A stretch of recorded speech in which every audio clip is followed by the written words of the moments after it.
आप सबका स्वागत है मेरे चैनल एनिमे टू एनिमे में। तो आज हम बात करेंगे कि क्यों कुछ कैरेक्टर्स फोर्स शिनोबी वॉर के टाइम पे रिवाइव नहीं किए गए थे बाय कबूतो। तो चलिए जानते हैं।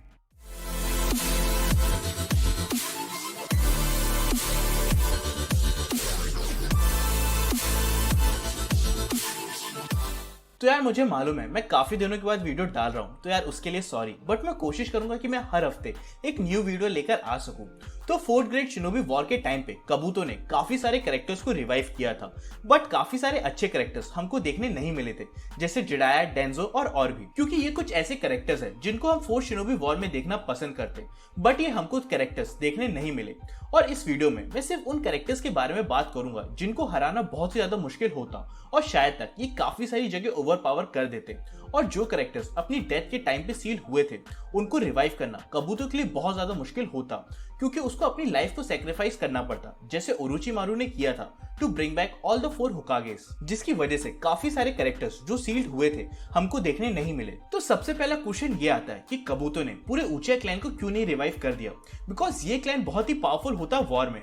तो जब इताची ने ऊचिया क्लैन का मैसेकर कर दिया था तो डेंजो ने ऊचिया क्लैन के सारे मेंबर्स की बॉडी को डिस्ट्रॉय कर दिया था, बिकॉज डेंजो नोस कि अगर इनकी बॉडी या इनका डीएनए रॉन्ग हैंड्स में चला गया तो इसके बहुत ज्यादा बुरे कॉन्सिक्वेंसेस हो सकते हैं, और या फिर इनकी शारिंगन का मिसयूज हो सकता है, जिसकी वजह से इसने ऊचिया क्लैन की बॉडीज को डिस्ट्रॉय कर दिया था।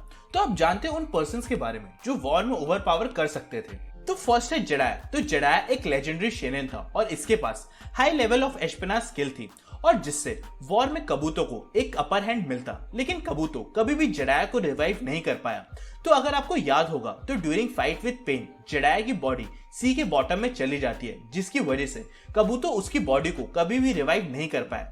लेकिन काफी सारे लोगों को लग रहा होगा कि बरूटो में जो काशिन कोजी का कैरेक्टर है वो जिडाया जैसे क्यों दिखता है और उसके जैसे सेम जित्सु कैसे परफॉर्म कर पाता है, और अमाडो ने जिडाया की बॉडी को कैसे रिवाइव किया होगा। तो पहले तो मैं ये क्लियर कर देता हूँ कि अमाडो एक जीनियस है इन निंजा साइंस और टेक्नोलॉजी में, जो किसी के भी डीएनए से एक ह्यूमन क्लोन बना सकता है, जिसकी वजह से वो शायद तक एबल होगा काशिन कोजी को क्रिएट करने में। तो सेकंड है इजुना उचिया। तो ये यंगर ब्रदर था मदारा उचिया का, और ये एक one of the few individuals में से था जिसने मांक्यो शारिंगन को अवेक किया था, और ये वाइस लीडर था उचिया क्लैन का। तो हम इसकी पावर को लाइटली नहीं ले सकते, और इसके 2 रीजन हो सकते हैं कि कबूतो ने कभी भी इसको रिवाइव क्यों नहीं किया होगा। तो फर्स्ट रीजन ये हो सकता है कि अनलाइक मदारा उचिया जिसने सरवाइव किया था मोर देन 100 ईयर्स, वहीं पे इजुना की डेथ कोनोहा फाउंड होने से पहले ही हो गई थी, जिसकी वजह से इजुना की कॉप्स कबूतो को फाइंड करने में बहुत ही ज्यादा मुश्किल हो रही होगी। और सेकंड रीजन हो सकता है कि इजुना जब अपने डेड बेड पे था तो उसने अपनी मांक्यो शारिंगन मदारा को दे दिया था, जिससे मदारा ने इंटरनल मांक्यो शारिंगन को अवेक किया था, और जब उसकी डेथ हुई तो उसके पास कोई भी शारिंगन नहीं होगी। और वहीं पर एक और क्वेश्चन ये आता है कि एडो टेंसेई इताची के पास अपनी मांक्यो शारिंगन क्यों थी, क्योंकि उसकी डेथ के बाद इताची की मांक्यो शारिंगन सास्के ने ले ली थी और अवेक किया था इटर्नल मांक्यो शारिंगन को।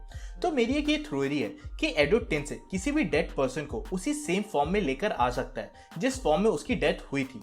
तभी एडो टेंसेई नगाटो के पास भी रेने गन थी जो ओबितो ने उसकी डेथ के बाद ले ली थी, और जब इताची की डेथ हुई थी तो उसके पास भी मांक्यो शारिंगन थी, और वहीं पर जब इजुना की डेथ हुई थी तो उसके पास मांक्यो शारिंगन नहीं थी। और यही सेम रीजन हो सकता है कि कबूतो ने सुसुई उचिया को भी रिवाइव ना किया हो, क्योंकि उसकी डेथ से पहले उसकी एक आइस डेंजो ने ले ली थी और दूसरी आइस शुशुई ने इताची को दे दी थी। तो नेक्स्ट पर्सन है किशिमा होशोगाकी। तो एक स्ट्रॉन्ग मेंबर था अकात्सुकी का, और इसकी डेथ फोर्थ ग्रेट वॉर के पहले हो गई थी।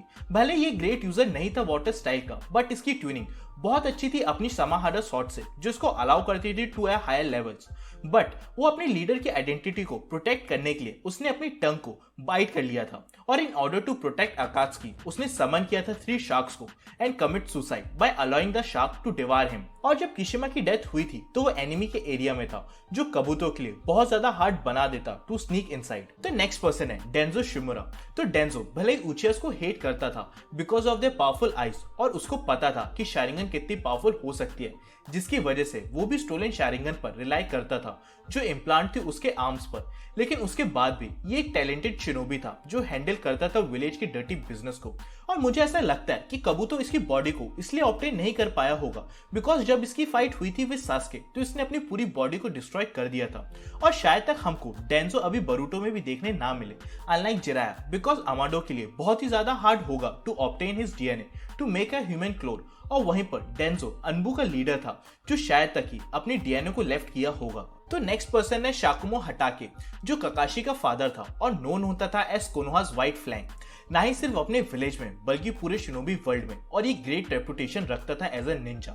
तो और काबुतो ने ऑलमोस्ट सारे ग्रेट शिनोबी को रिवाइव किया था, बट उसने ककाशी के फादर को नहीं किया।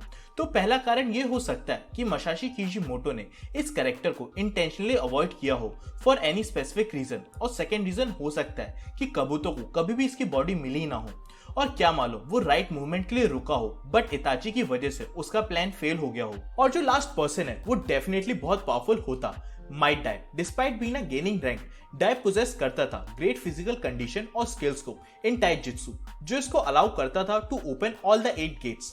भले इसको बहुत टाइम लगा हो टू मास्टर इट, बट इसने इसका यूज किया था to fight entire 7 ninja swordsman of the Mist, और जिसमें से उसने 4 को किल कर दिया था।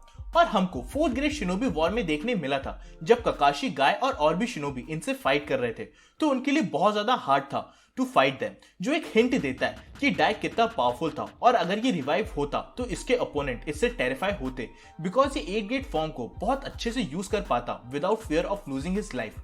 बट ऐसा लगता है कि काबुतो डाई को उतना सीरियसली नहीं लिया और उसने चूज नहीं किया टू रिवाइव हिम। तो यार इसी के साथ मैं आज की वीडियो यही एंड करता हूँ। अगर आपको लगता है कि मैंने कुछ मिस किया है तो नीचे कमेंट करके बताओ, और लाइक करो इस वीडियो को, शेयर करो, सब्सक्राइब करो मेरे चैनल को। With this, thank you.